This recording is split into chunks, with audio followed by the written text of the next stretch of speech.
Untuk melacak jejak perseteruan antara HMI versus CGMI dan PKI, perlu kiranya menoleh ke belakang di saat Indonesia berada di tahun 1960-an.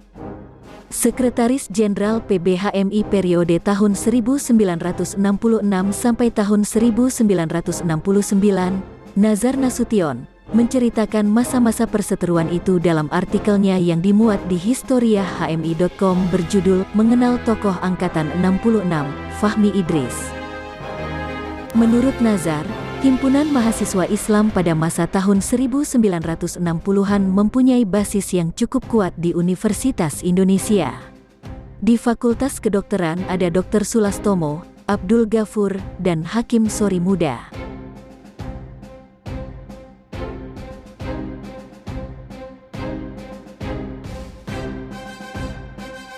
Di Fakultas Ekonomi muncul nama-nama seperti Mari Muhammad, Eki Syahrudin, Firdaus Wajdi, dan Fahmi Idris.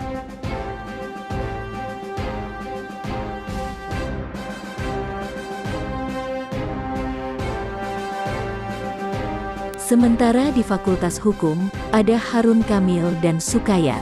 Di Fakultas Teknik, Akbar Tanjung dan Saleh Elwaini. Serta aktivis-aktivis HMI di berbagai kampus lainnya, seperti IKIP, UNAS, Universitas Islam Jakarta, dan sebagainya.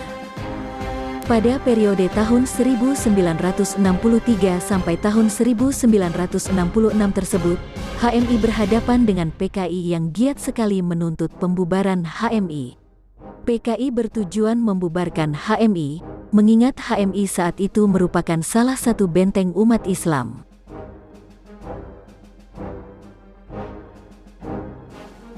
Sebagai seorang pemuda yang lantang dan berani, saat itu Fahmi Idris tampil sebagai komandan lapangan di berbagai kegiatan HMI. Fahmi Idris adalah tokoh yang dibesarkan pada tahun 1963, saat HMI Cabang Jakarta dipimpin oleh Eki Syahrudin. Salah satu upaya dari CGMI dan PKI untuk membubarkan HMI adalah dengan melakukan coret-coret di tembok-tembok kota. Bukan hanya di Jakarta, tetapi juga di seluruh Indonesia. Pada suatu waktu, aktivis HMI di malam hari menemukan ada coret-coret dengan tulisan "Bubarkan HMI". Tembok-tembok di ibu kota, seperti di Matraman, Salemba, Kramat, Jalan Tamrin dan beberapa jalan ibu kota lainnya penuh dengan coretan tersebut. Waktu itu, Fahmi Idris adalah salah seorang komandan lapangan HMI. Di bawah pimpinan Eki Syahrudin, timbul gagasan yang simpel tetapi cerdas dari aktivis-aktivis HMI. Mereka segera mendatangi toko bangunan terdekat. Meski di malam hari, mereka berhasil mendapatkan cat dan kuas dari toko tersebut karena mereka sudah mengenal pedagangnya.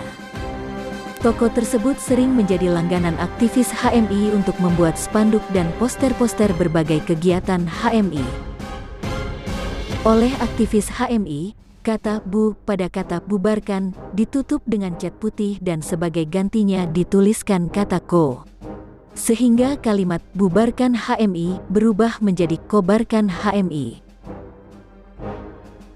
Keesokan harinya, aktivis-aktivis CGMI menjadi kaget menyaksikan coret-coret yang mereka buat telah berubah drastis maknanya.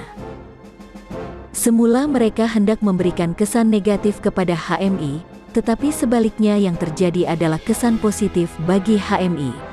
Upaya CGMI yang didukung oleh PKI tersebut akhirnya gagal total.